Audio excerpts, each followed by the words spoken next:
misericordia y compasión, sino Dios tiene que satisfacer su justicia por medio de derramar su ira sobre la propiciación que es Cristo. Habiendo satisfecho su justicia, Él puede demostrar amor hacia los pecadores, porque Él ha pagado la pena de su pecado, de su desobediencia. Ahora también es importante hablar de la resurrección. Creo que en la próxima conferencia voy a tener que hacer eso. Debemos enfatizar que Cristo no solamente murió, sino también resucitó, y el significado de la resurrección. Se puede escribir libro tras libro tras libro con respecto a la resurrección de Cristo. Pero con respecto al Evangelio y la predicación del Evangelio a un pecador, es importante enfatizar que la resurrección de Jesucristo fue la señal, la evidencia pública de su Padre, que su Padre había aceptado su sacrificio como paga por nuestro pecado. Ahora, después de predicar el Evangelio, ¿qué debemos hacer?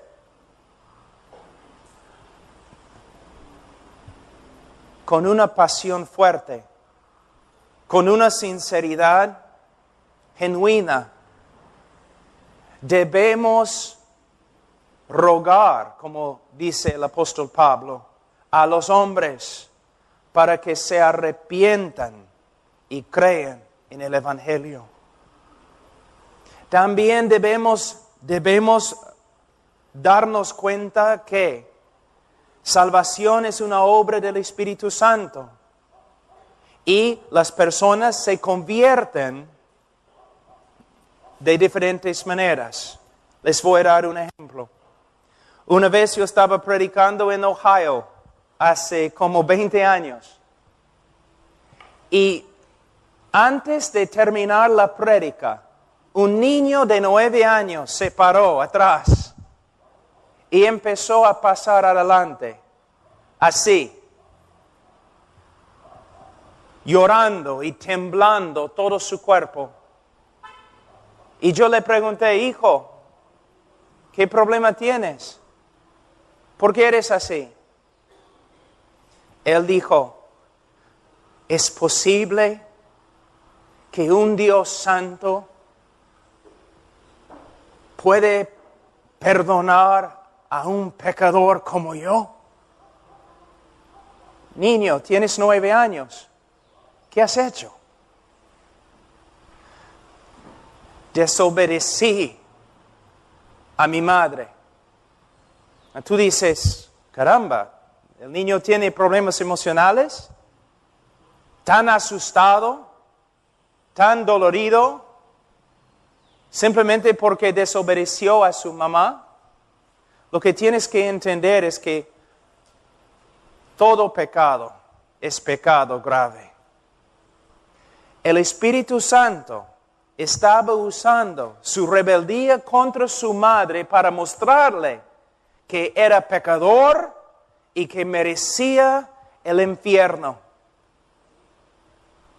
El Espíritu estaba obrando dentro de su corazón, exponiendo la maldad que estaba allí dentro. Casi inmediatamente después de hablar con él, él clamó al Señor, a solas, no una repetición de una oración. Él clamó al Señor, Señor, sálvame. Pasamos por varios versículos, promesas de la salvación. Salió esa noche diciendo, el Señor me ha salvado, me ha librado de mis pecados. Tú dices, gloria a Dios, un éxito. No mencioné una parte importante, quizás la parte más importante. La mayoría de los evangelistas dicen a la gente, si tú crees en el Señor serás salvo. La persona clama al Señor y siente en su corazón que el Señor le ha salvado. Pero no es suficiente. Debemos también advertir a los que confiesen a Cristo con nosotros. ¿Qué debemos hacer? Vamos a volver a este niño. Después, cuando él me dijo, Cristo me ha salvado, estoy seguro, yo le dije, niño, si de verdad esta noche te has arrepentido y has creído en Cristo, Él te ha salvado, de verdad. Porque somos salvos por medio de la fe. Gloria a Dios. Si esta noche has creído en Él, eres salvo. Pero niño, va a haber evidencias de la salvación genuina. No me importa lo que tú sientas en tu corazón esta noche, si tú sales de esta puerta, la puerta de esta iglesia esta noche, y tu vida no empieza a cambiar, no has recibido nada aquí esta noche. La evidencia de la salvación genuina, la conversión genuina, es que va a continuar. Y el que comenzó en ti la buena obra, la va a perfeccionar. ¿Qué pasa en la mayoría de las campañas aquí en Perú? Un montón de gente pasa adelante, tienen que firmar una tarjeta o algo. Muchas veces reciben 5 minutos de consejería. Repite esta oración, ya eres salvo. Regresan a sus casas, no crecen, no vuelven a la iglesia, pero como los católicos bautizados como infantes, estos nuevos evangélicos se creen salvos. ¿Por qué? Una autoridad religiosa ha declarado salvación sobre ellos.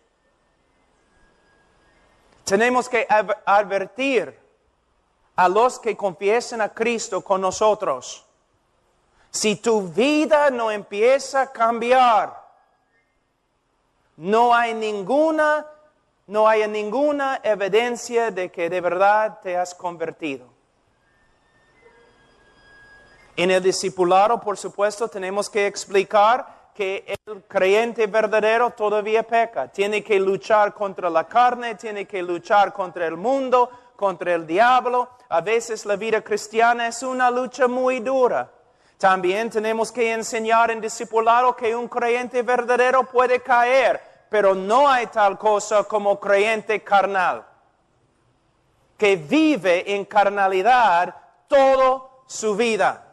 Pero es lo que se enseña aquí en Perú. Yo viví acá en Perú. Una vez que una persona ha tomado su decisión, todos están seguros que es salvo. El pastor, él puede vivir como el diablo, pero es salvo. Solamente es carnal. No es lo que la Escritura enseña. La Escritura enseña en Hebreos capítulo 12, versículos 5 a 11, que si una persona de verdad es hijo de Dios, no solamente Dios va a obrar en su vida para que crezca, sino también Dios como Padre le va a disciplinar, le va a entrenar, le va a enseñar. ¿Debemos hacer evangelismo? A veces personas me preguntan, Pablo, ¿estás en contra del evangelismo? Y siempre respondo, sí y no. No estoy en contra del evangelismo bíblico. Estoy en contra del evangelismo contemporáneo. Hermanos,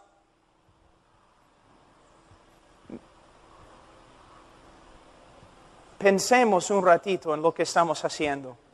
Y no pueden negarlo. Grandes campañas, música, skits, teatro, entregando ropa, comida, juegos, jóvenes, letreros, luces, una prédica de un hombre muy carismático y luego después una invitación Y enseñamos ahora a los evangelistas cómo deben hacer las invitaciones. ¿No? Primero, ¿no? ¿Cuántas personas aquí esta noche quieren recibir a Cristo? Todas las cabezas inclinadas, nadie está mirando. ¿Qué es eso? Nadie está mirando. Ahora levanta la mano. Ok, no vas a levantar la mano. Levanta el dedo. Yo veo tu dedo. Ahora que te veo, tienes que pasar adelante porque te he visto. Pasen adelante. Consejería. Mayormente consejería no bíblica. Entrenamos a un grupo de hermanos o jóvenes cómo aconsejar con un folletito que tiene varias etapas. Y si la persona dice sí a cada pregunta, entonces recibe la declaración, eres salvo. ¿Cómo debemos dar una invitación? ¿Sabe qué? Hay algo interesante. Hay un doctor Dallimore, que es uno de los historiadores de la iglesia más grande, vive en Canadá, y es experto en los puritanos, los bautistas de antigüedad, el evangelismo histórico. Y un amigo mío lo llamó una vez, dijo, ¿y cómo invitaron a los puritanos y los bautistas tempranos?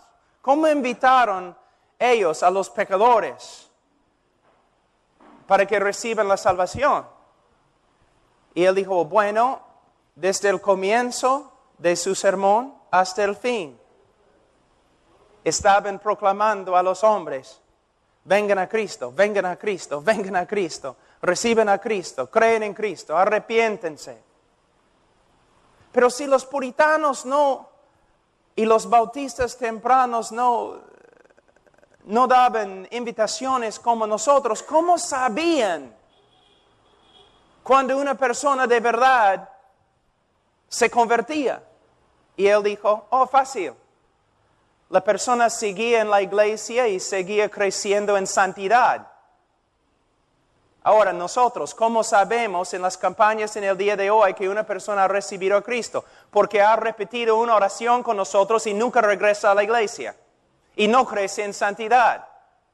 Tenemos 400 decisiones, quizás 3 personas reciben a Cristo, tú dices gloria a Dios, ellos vienen a la iglesia, reciben discipulado, pero hay más que 300 personas ahora engañadas por causa de nuestra manera de hacer evangelismo.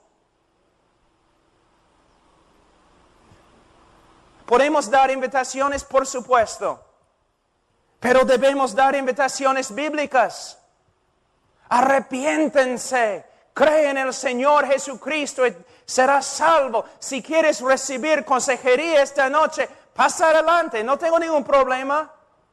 Pero cuando pasen adelante, deben recibir a consejería bíblica de alguien que conoce la Biblia. En vez de una persona que no sabe nada de salvación, pero sabe cómo repetir un folletito.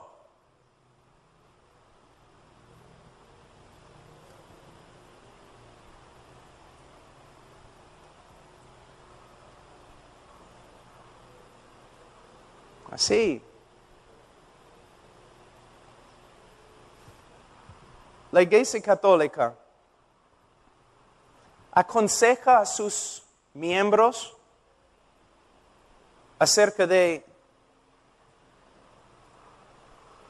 la salvación y cómo puede una persona saber que es salvo. No, nunca. Ellos asumen que todos los miembros en su iglesia, todos los católicos son salvos. Es lo que asumen.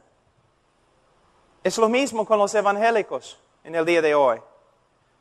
Después de repetir una oración, asumimos que la persona es salva. Pero los bautistas tempranos no eran así. Para nada. El apóstol Pablo no era así. Cuando una persona, mira, en la iglesia a veces, El predicador da una invitación, una persona pasa adelante.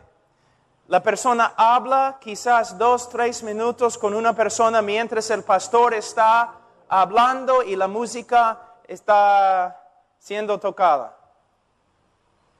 Después de 5 minutos de consejería, el pastor baja y dice, ven acá, hermano.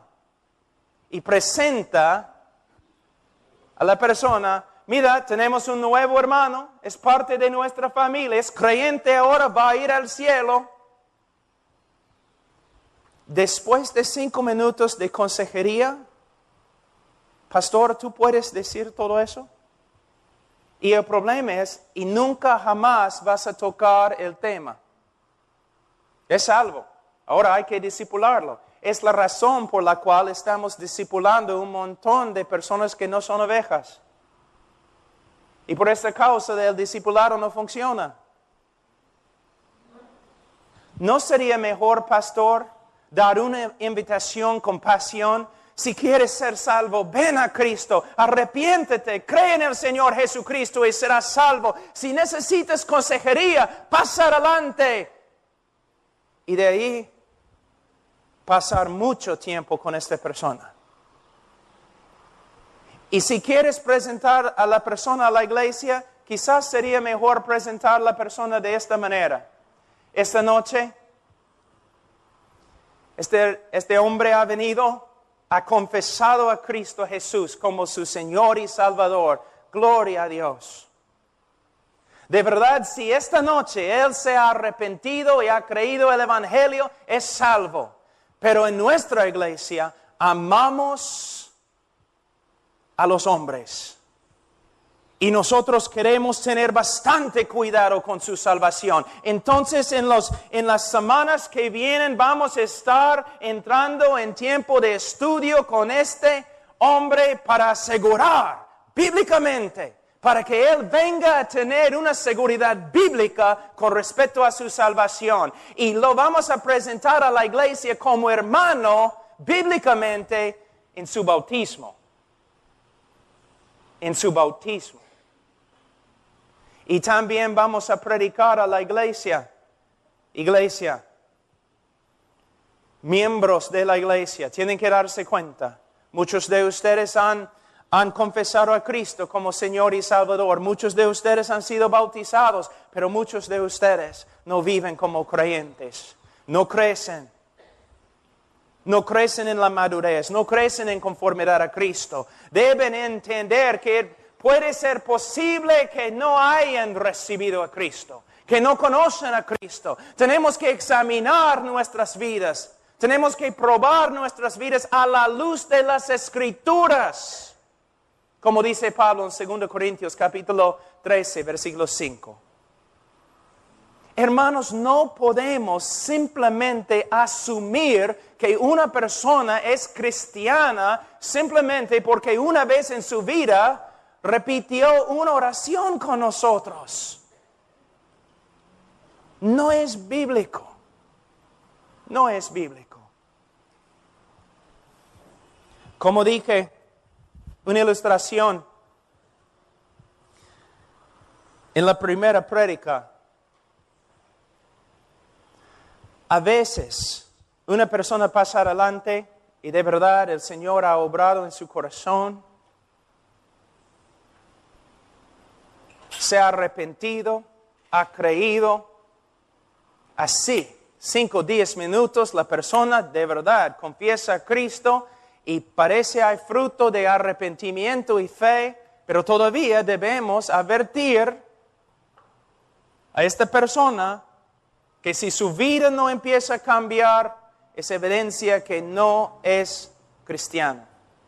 Pero también hay personas que van a venir preguntando, buscando consejería y no van a recibir a Cristo en 5 minutos. Quizás van a recibir a Cristo en 5 meses. Pero ¿qué hacemos nosotros? No, tenemos que tener una decisión esta noche. Tenemos que tener una decisión esta noche. No. Tenemos que seguir las Escrituras y la obra del Espíritu Santo que es soberano. Él puede obrar en la vida de un hombre como Él quiera. Una vez había una mujer que se acercó después de una reunión que tuvimos ahí en Missouri. Se acercó llorando, Pastor Pablo, he destruido mi vida con el pecado. Está bien, vamos a hablar. Nos sentamos, hablamos. No sé por qué, pero le pregunté, señora, ¿una vez has orado una oración, has repetido una oración para recibir a Cristo en tu corazón? Y ella dijo, sí. Yo le pregunté, ¿cuántas veces? 6.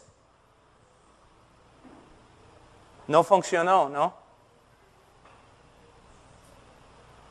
Tú has orado una oración 6 diferentes veces en tu vida y todavía vives en pecado y tu vida es un desastre.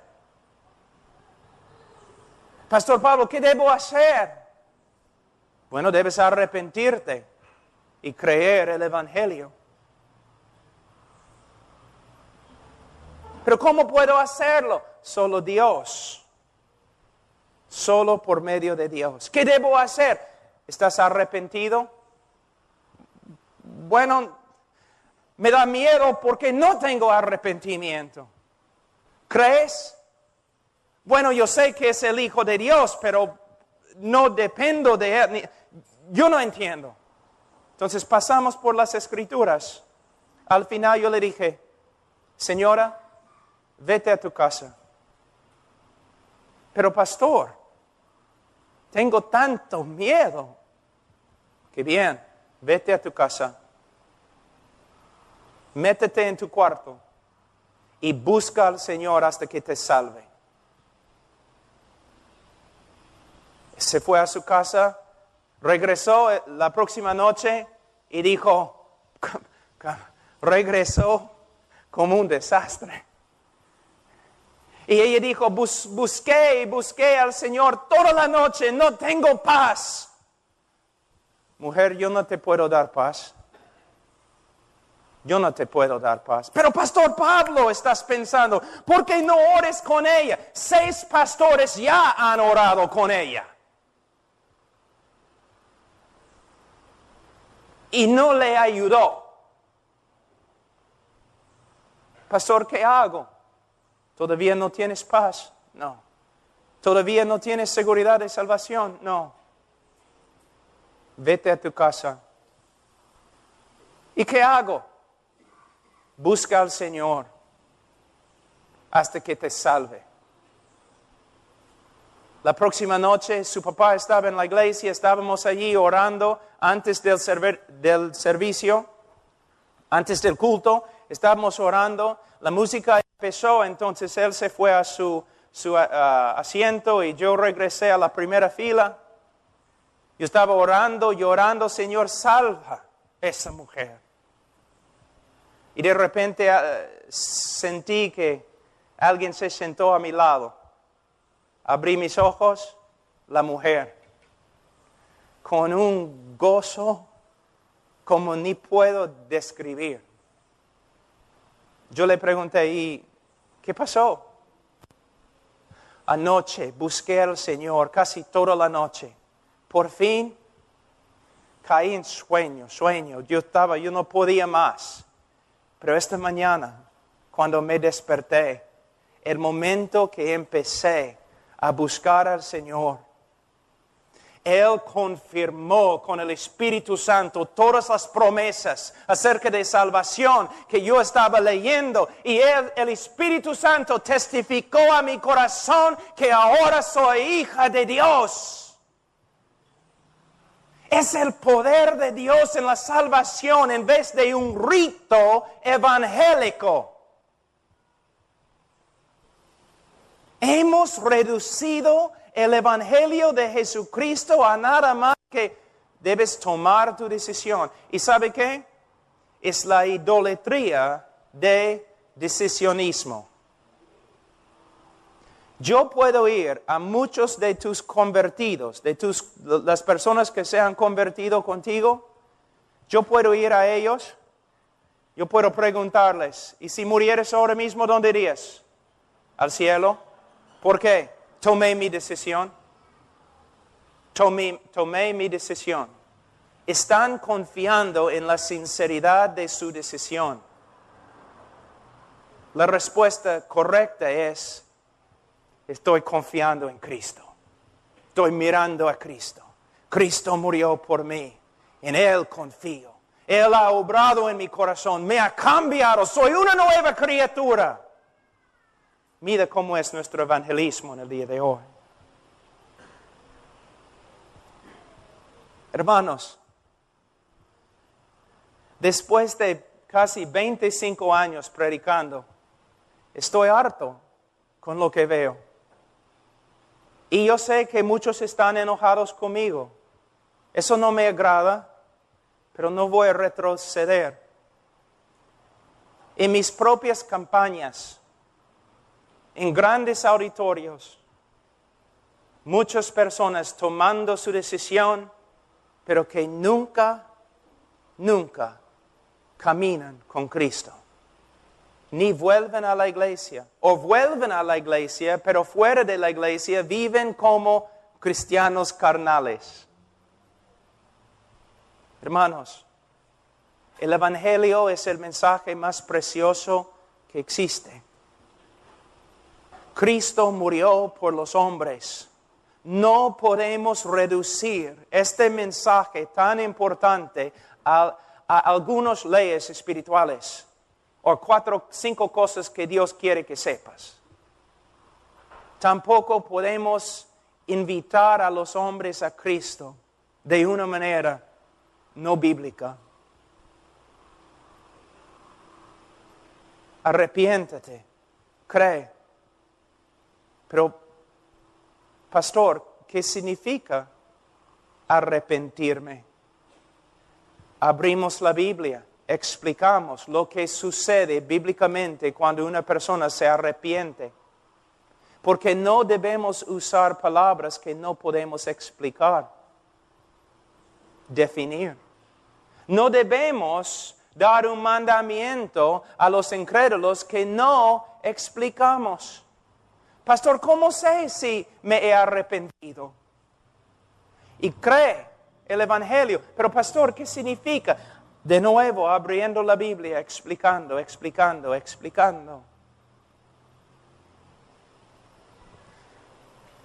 En los Estados Unidos y también en Perú,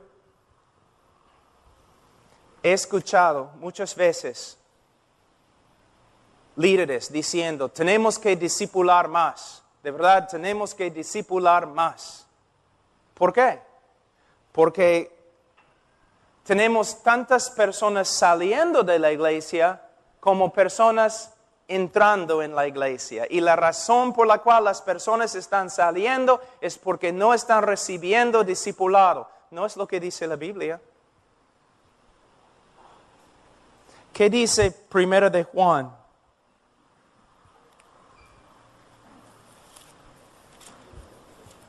Capítulo 2, versículo 19. Salieron de nosotros, pero no eran de nosotros, porque si hubiesen sido de nosotros, habrían permanecido con nosotros, pero salieron para que se manifestase que no todos son de nosotros.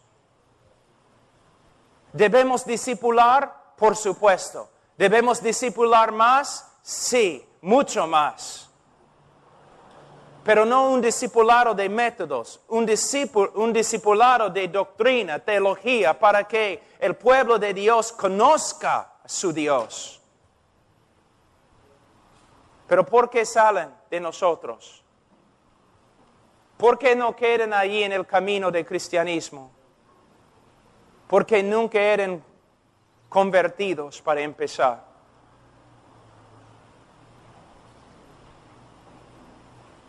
La razón por la cual nuestros convertidos son tan carnales es porque son carnales. Nunca han sido convertidos. De verdad nunca han tenido la oportunidad porque el mensaje que predicamos muchas veces no es el Evangelio. La invitación que damos es muy superficial y nunca damos advertencias acerca de cómo uno puede tener una seguridad bíblica de la salvación.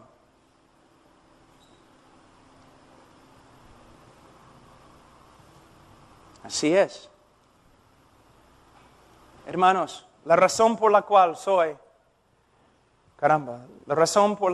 bautista no es por causa de los bautistas en el día de hoy. Es por causa de los bautistas de hace 150 años. Si Spurgeon podría regresar hoy día y ver a una iglesia bautista y las prédicas en las iglesias bautistas, él dejaría la iglesia bautista.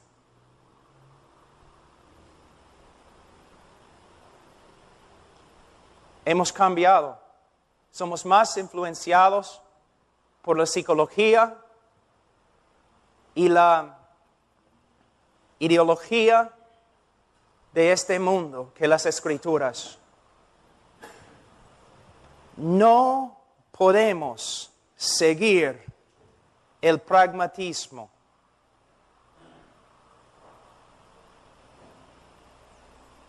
Tenemos que seguir la doctrina bíblica.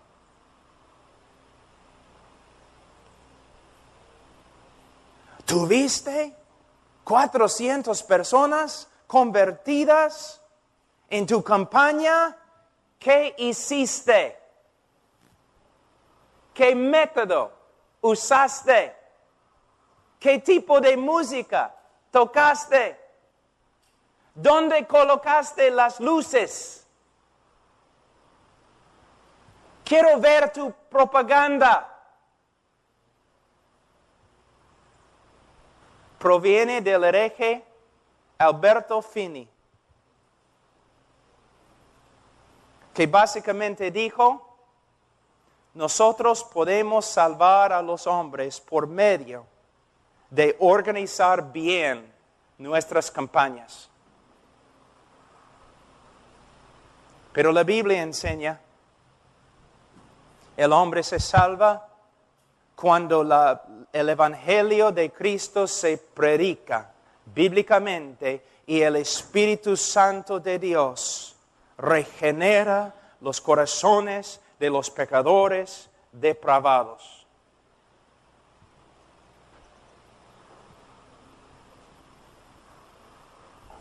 Es mi última prédica.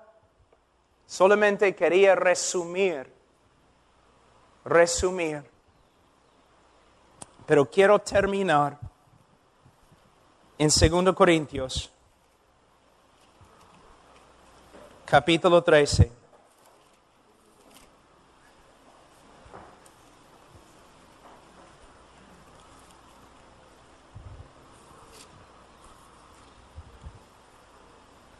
Versículo 5. Muchos en la iglesia en Corinto no andaban bien. Fíjate que ni una vez Pablo les pregunta: ¿había un tiempo en la vida de ustedes que oraron para recibir a Cristo? Ni una vez. Pero él dice lo siguiente: examinaos a vosotros mismos si estáis en la fe. Probaos a vosotros mismos. ¿O no os conocéis a vosotros mismos que Jesucristo está en vosotros, a menos que estéis reprobados?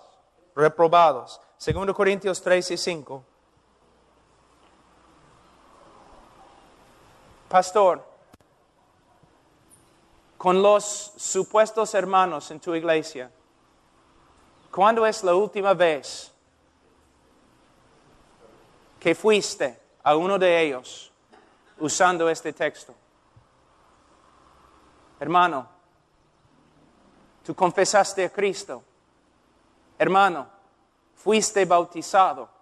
Hermano, te has identificado con nuestra iglesia, pero ahora estás viviendo como un incrédulo. Es posible que eres un incrédulo. Vamos a sentarnos principalmente con el libro de Primera de Juan. Vamos a sentarnos. Necesitas examinarte a la luz de las Escrituras, porque en Primera de Juan encontramos varias evidencias de un creyente verdadero. Hermano, por favor, es posible que ni eres salvo. No, mayormente los pastores van a los hermanos, miembros que están viviendo como el diablo y van diciendo lo siguiente: hermano, eres cristiano, entonces debes portarte como un cristiano.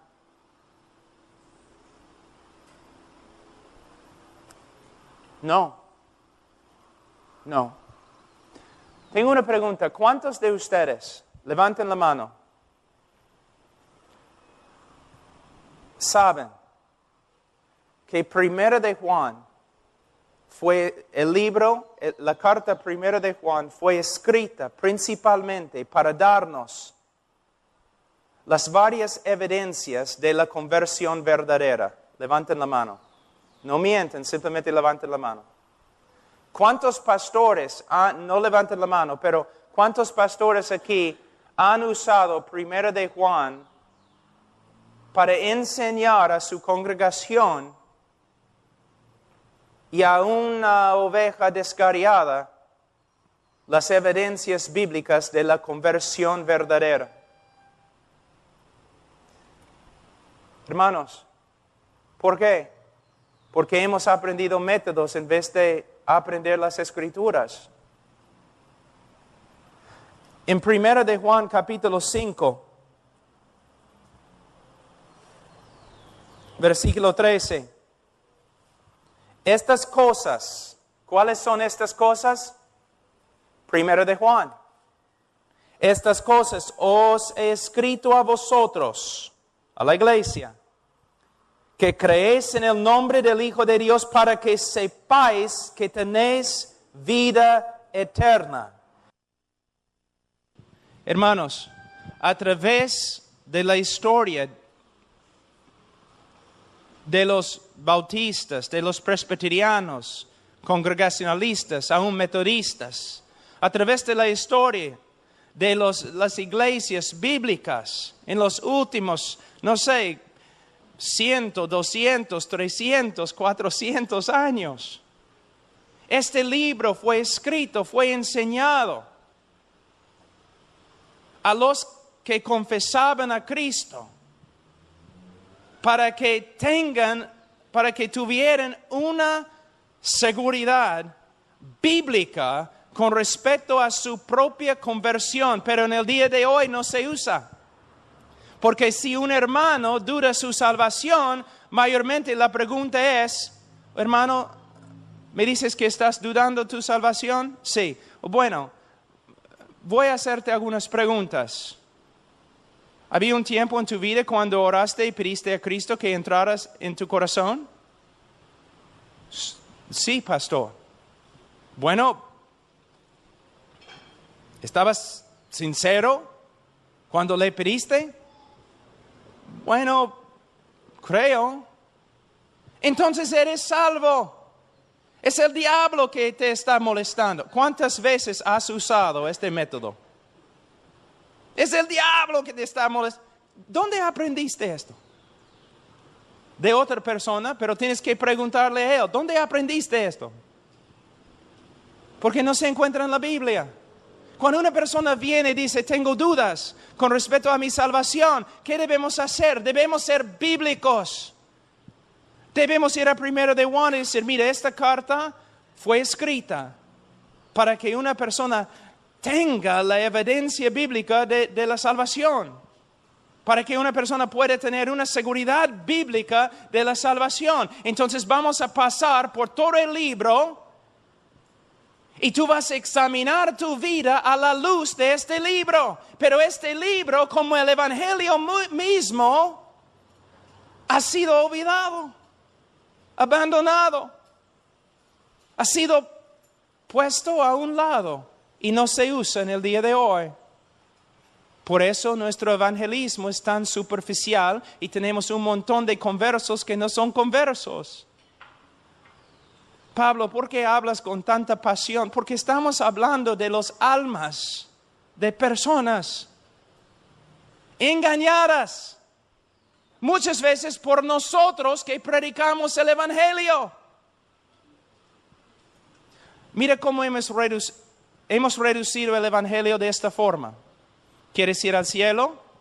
¿Sabes que eres pecador? Sí. ¿Quieres ir al cielo? Sí. Entonces repites esta oración. Ok. Ellos repiten la oración. ¿Fuiste sincero cuando oraste?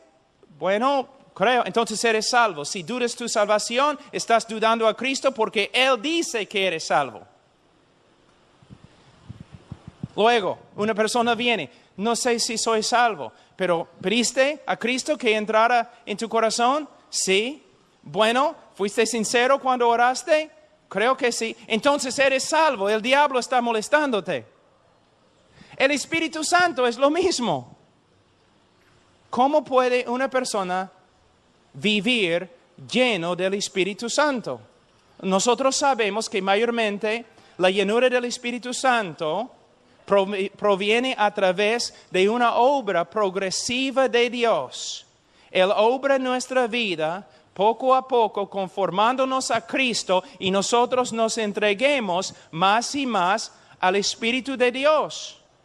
Pero hay un folleto muy popular que se usa en Perú que va así. ¿Quieres ser lleno del Espíritu Santo? Sí. Entonces, ¿cuál es la única cosa que es un estorbo para la obra del Espíritu Santo en tu vida? Bueno, mi pecado. Entonces, tienes que confesar tu pecado. ¿Ok? La persona confiesa su pecado. ¿Has confesado todos tus pecados? Sí. Bueno, la Biblia dice en Efesios capítulo 5 que es la voluntad de Dios que seas lleno del Espíritu Santo. Entonces, ora al Señor conforme a su voluntad para que Él te llene del Espíritu Santo. La persona lo hace. ¿Oraste? Sí. ¿Sinceramente? Sí. Entonces, por fe tienes que creer que estás lleno del Espíritu Santo. ¿Puedes ver? 3 diferentes ritos que hemos creado. ¿Cuántas personas han leído esos folletos? ¿Ninguno? Sí hay. Yo viví acá. Pero cuando una persona viene y dice, no sé si soy salvo, yo voy al libro de Primera de Juan y digo, ok, vamos a tomar un examen. Juan 1, 5. Este es el mensaje que hemos oído de Él y os anunciamos. Dios es luz y no hay tinieblas, ningunas tinieblas en Él.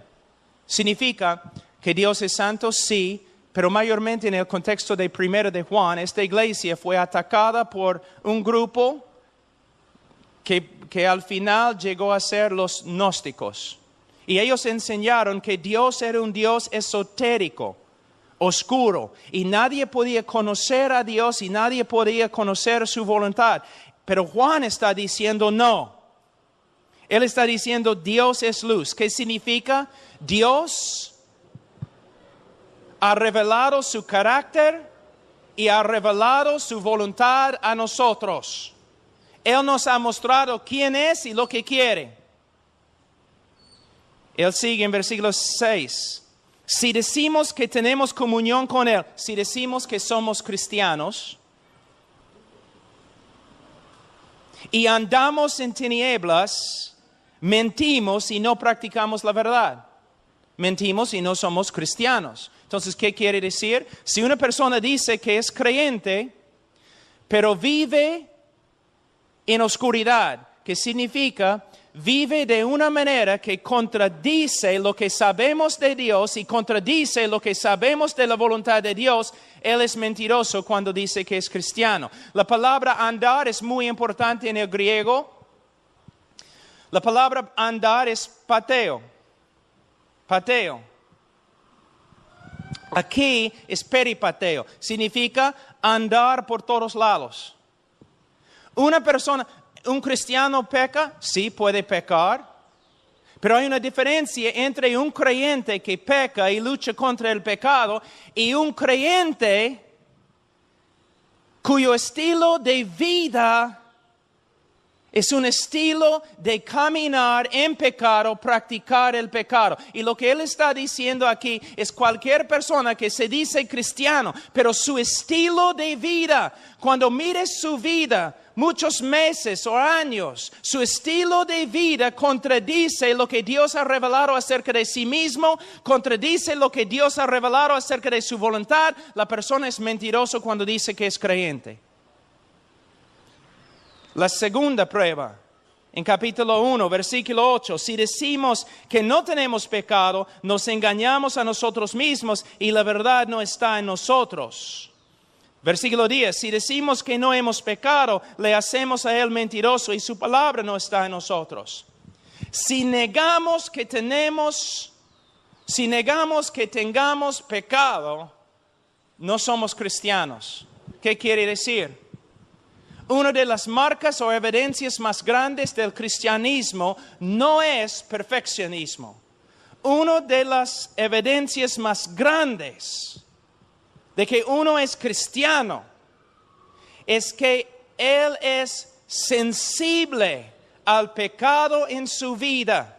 Y cuando peca, el Espíritu Santo le convence de su pecado y él se arrepiente y él confiesa su pecado. No puede vivir con pecado escondido en su corazón. Por un tiempo, quizás, pero como un estilo de vida, jamás.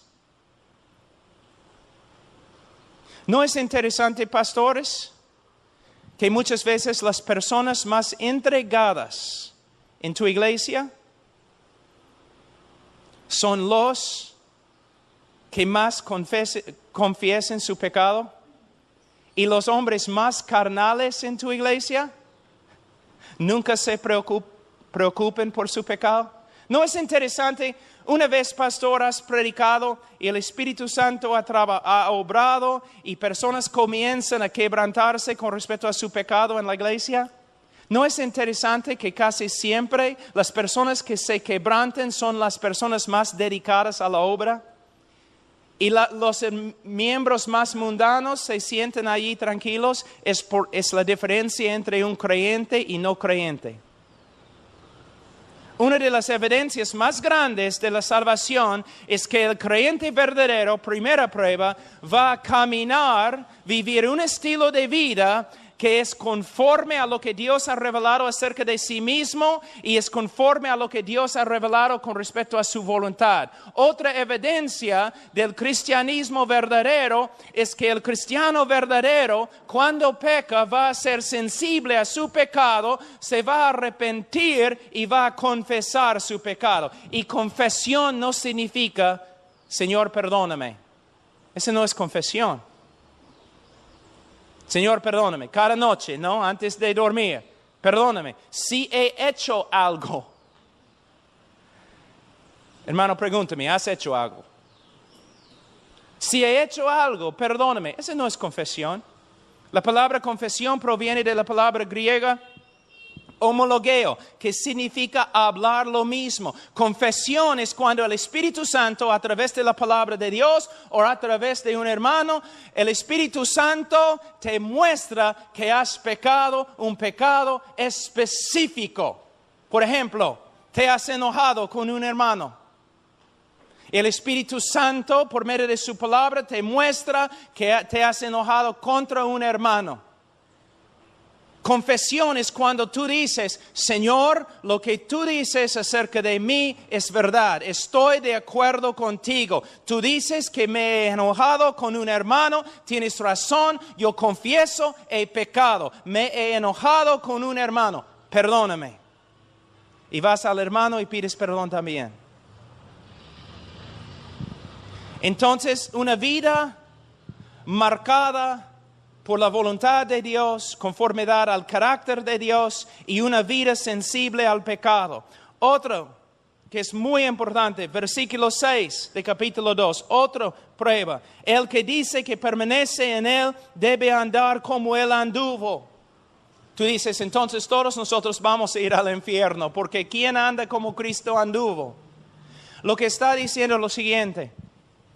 Una ilustración. Cuando yo era niño, mi papá era grande, yo lo respetaba bastante, yo quería ser como él. Y él caminaba por la nieve, así, llevando comida a los animales, porque vivimos allí en el rancho, y él caminaba así. Era un hombre muy grande.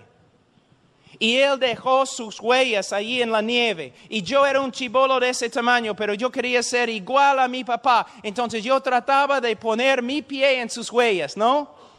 Yo estaba ahí caminando como una araña borracha o algo. Todos podían mirarme y burlarse de mí. Tú no puedes caminar como tu papá, pero no había ninguna duda que el deseo más grande de mi corazón era caminar como mi papá. Cuando alguien mira tu vida, ¿pueden ver que el deseo más grande en tu vida es ser como Cristo? ¿O quieres ser como estos mundanos, supuestamente exitosos en este mundo? ¿Se nota una realidad en tu vida, un deseo de ser conforme a la persona de Cristo? Otra prueba. Capítulo 2. Hemos pasado por alto una prueba. Capítulo 2, versículo 3. En esto sabemos que nosotros le conocemos. ¿Cómo podemos saber que de verdad conocemos a Cristo? Él nos dice, si guardamos sus mandamientos. El que dice, yo le conozco, yo soy creyente también. El que dice, yo le conozco y no guarda sus mandamientos, el tal es mentiroso y la verdad no está en él. Ahora, ¿qué significa? Porque acabamos de aprender que el cristiano verdadero peca. Entonces, ¿qué significa que el cristiano verdadero guarda los mandamientos de Dios? De nuevo, estamos hablando no de perfección, sino de un estilo de vida.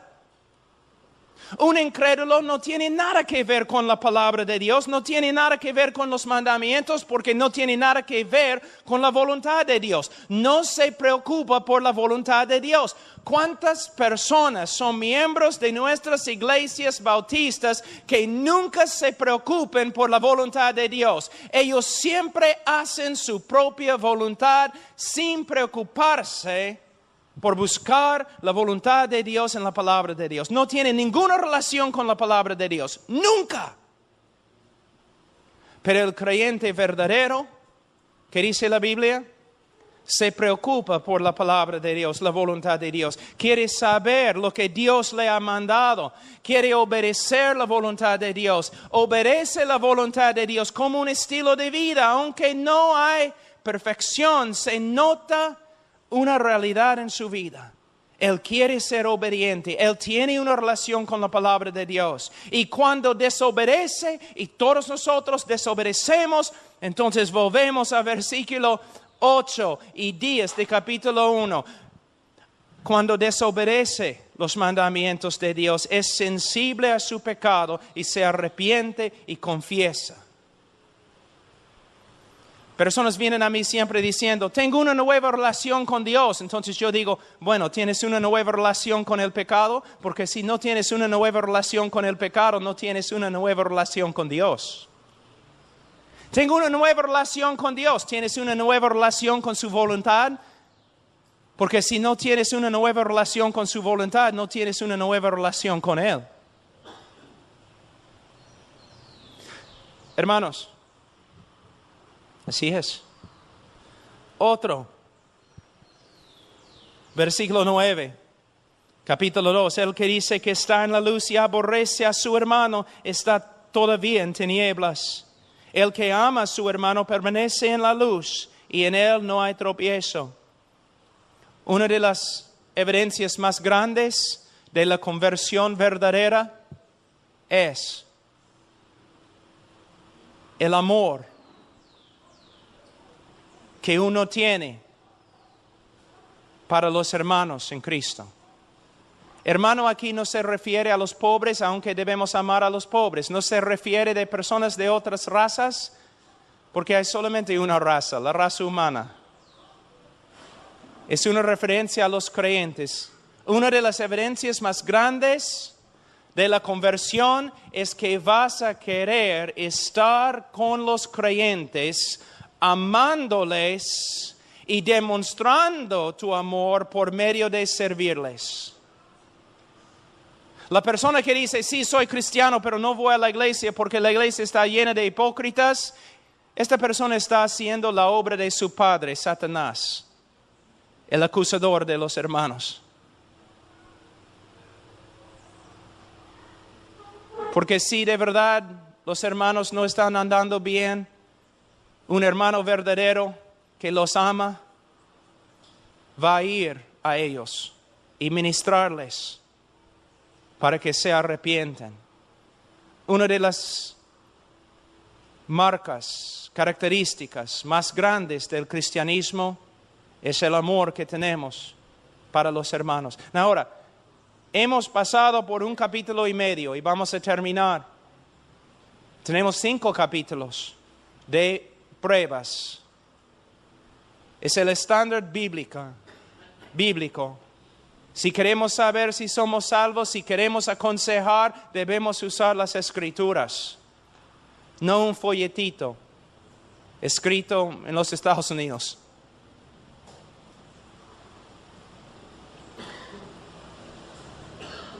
Solo para mostrarles cómo podemos malinterpretar un texto.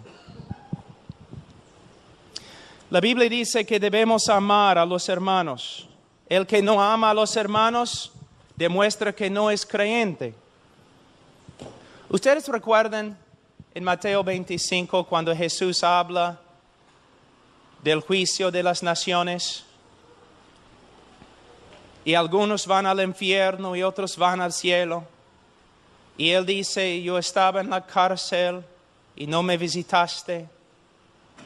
Yo tenía hambre, no me diste a comer. Desnudo, no me diste ropa. Con este texto nosotros decimos, bueno, debemos tener ministerios en la cárcel y debemos dar ropa a los pobres.